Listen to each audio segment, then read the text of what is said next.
Welcome to the first of our Canadian Nursery Landscape Association National Awards of Landscape Excellence Award winner webinars. My name is Bill Hardy, the CNLA Communications Chair.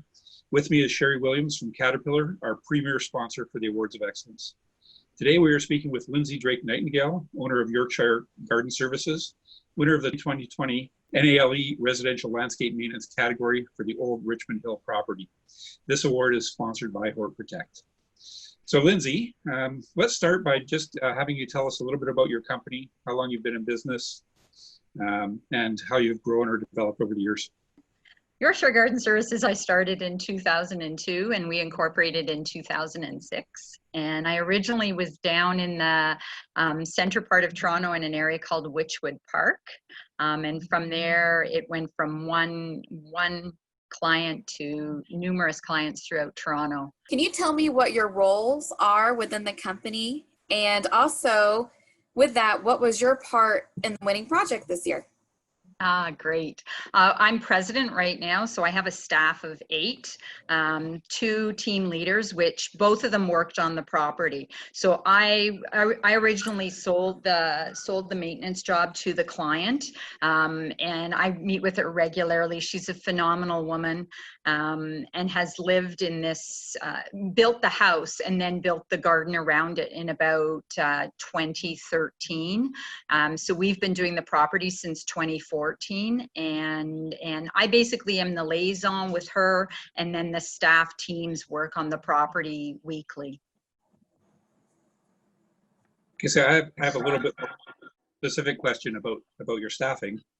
Do you have, what qualifications, I guess? We're specifically looking to see if you have CNLA certified landscape horticultural technicians or any Red Seal landscape horticulturalists on staff? I have one team leader. She's been with me this is her 15th year, and she went through the apprenticeship program.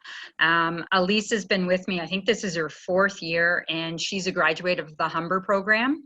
I have actually, as well as her, I have 3 others that have done the Humber program, another one that did the apprenticeship program and is actually doing the arboriculture apprenticeship program as well.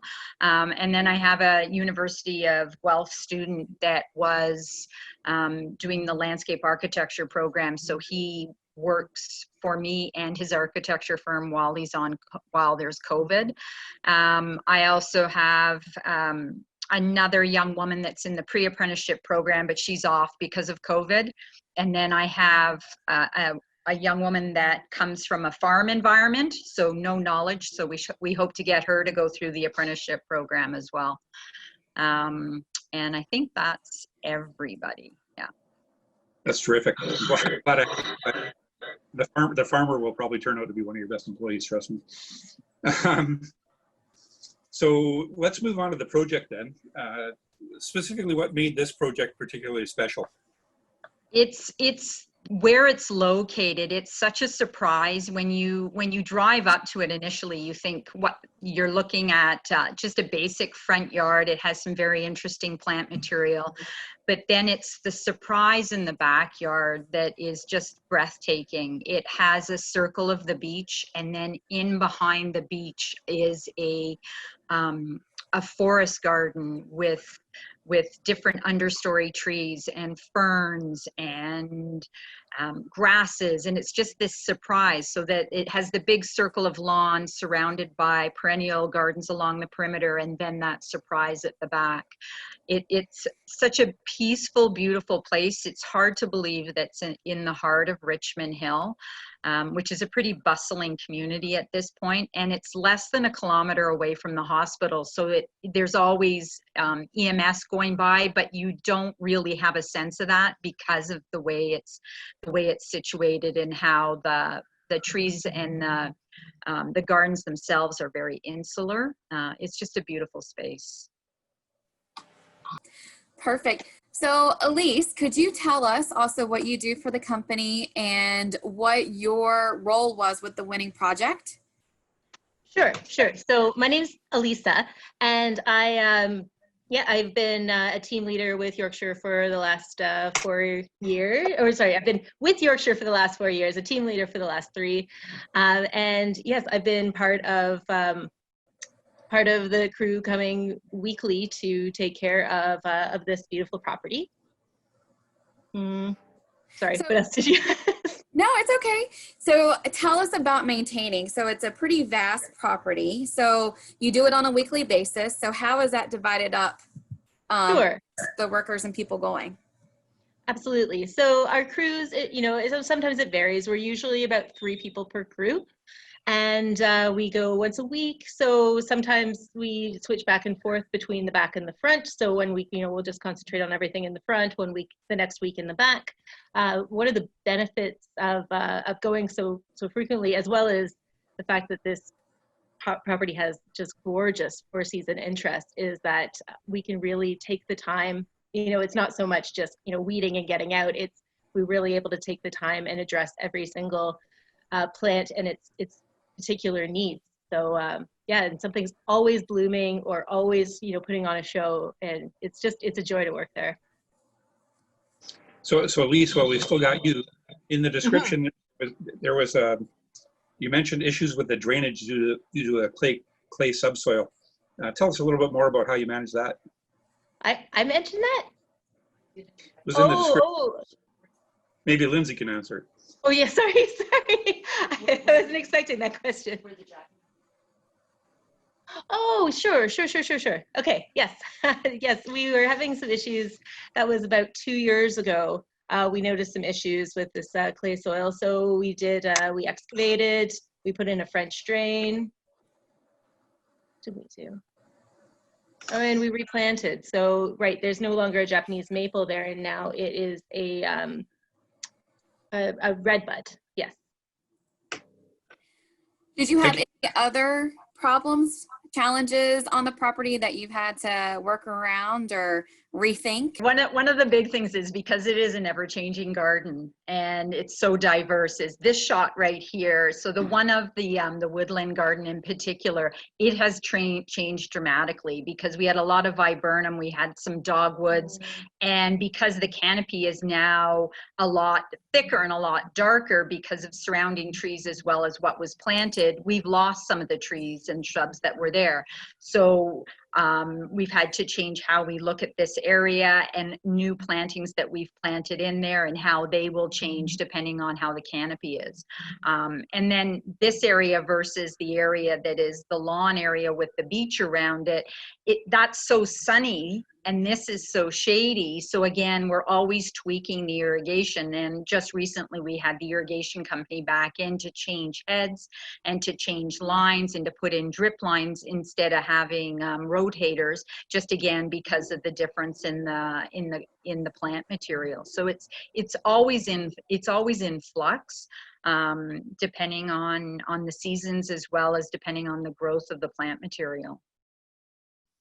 So it sounds like makeovers or renovations are always part of the maintenance with the property. Yeah, and that's part of the beauty of it, is because it allows us to be diverse with some of our plant material and looking at bringing in some more native plant material as well, that might be more suitable in the woodland garden now that it is a lot thicker. And then we often in some of the other areas we get to play around as well with, in the front yard, for instance, we have lots of beautiful lilies, but we also have played around with some different kinds of coreopsis and the hydrangea. We've moved things around there. Now this whole area is so thick and lush. It's incredible. And this is the area where we ended up with the astilbe and the grasses in the front yard, is where we ended up having to redo all the drainage because of the way the garden was set up with the wall. And the way the drainage was, the irrigation would just soak this area and not drain. So we did lose a tree, as Elissa mentioned, and we replanted a beautiful weeping redbud at this point that is just gorgeous, and it's so much better actually even than the Japanese maple, the way it looks. So it's always a garden in flux, and because of the size of it as well, there's always things to do and things that are changing. Great. So I think you mentioned earlier that you met the customer in 2013, but that you really started some of this property maintenance in 2014. What is your relationship with the client now? And did they have concerns? I know you guys mentioned like noise buffers and to block out, you know, the ambulances going by. Did they have concerns that help you pick the proper or the items to go in the property? Most of it was already done by the designer that initially installed it. So for instance, in the backyard, that beautiful beach round, beautiful beach circle. Sorry, I was going to say COSP, actually. It creates a lot of the buffer, and then in the woodland garden as well. So they're about 2 streets off of the major thoroughfare in both directions. So basically, those trees and the shrubs that we have at the back provide a buffer for that. There's buffers between the neighbors. The one side is an older farmhouse, and the garden is very overgrown. So we're constantly doing weed abatement practices and trying to prevent thistles from creeping through. And then on the other side, it was a rental for a number of years, and it was very well maintained. And in the last couple of years, it's just degraded. So we're constantly working to try and prevent the neighbors' variegated goutweed from coming in. So we're always looking at different ways to prevent invasive species from coming in, because the ground on this property is actually fairly fertile because of what we've been adding to it and stuff, that we are always trying to do weed abatement. But the backyard is so protected just by the trees that were there previous and then the trees that were added. So it is a very enclosed, quiet, sort of old country feel to it. It's just it is, as I can't overemphasize, a beautiful, beautiful space. Have you received any feedback from neighbors about your particular work on the project, or peers? Yeah, it's one of the ones where we've actually had a number of referrals because of this property. It is kind of one that has, oh, it's such a beautiful shot. It's one that we love, and the front says it all. Like, it just makes such a statement in the front yard that it people that pass by there, they ask for business cards, or they ask for referrals, or they take pictures of the truck. And yeah, it's a very popular community as well. The older part of Richmond Hill is filled with a lot of old world houses, so people are always looking for ways to enhance them as well, but not like this one. So what does it mean for you and your company to be recognized like this by CNLA and even your peers?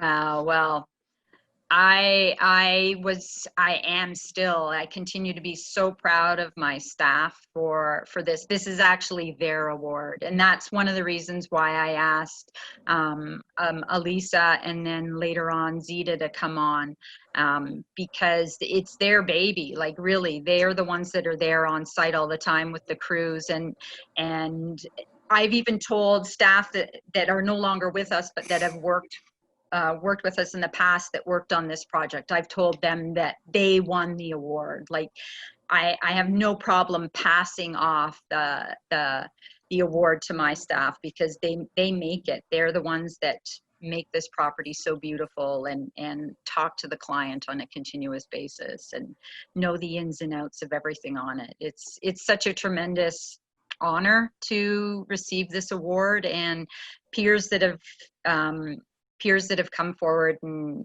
congratulated us, and it's just such a thrill, really. I'm very, very proud of my staff, definitely. Yeah. It absolutely shows. So thanks very much, Lindsay and Elissa. Just in conclusion, is there anything else you'd like to say about the project, or anything in particular? Yeah, I know I speak for a lot of the other staff as well, just that we're so grateful for the opportunity to work on such a special property. It's just been, there's so many beautiful specimens that you know, it's been a really good learning experience, and also a way to kind of, you know, finesse the skills that we've learned in, you know, in our courses and in our previous training. And yeah, we're just extraordinarily grateful to the client. And yeah, and again, you know, I'm going to pass on the appreciation to all the rest of my staff, you know, the staff that comes on with me as well, because everyone just works so hard. So we're really lucky, is what I want to say. Thank you so much.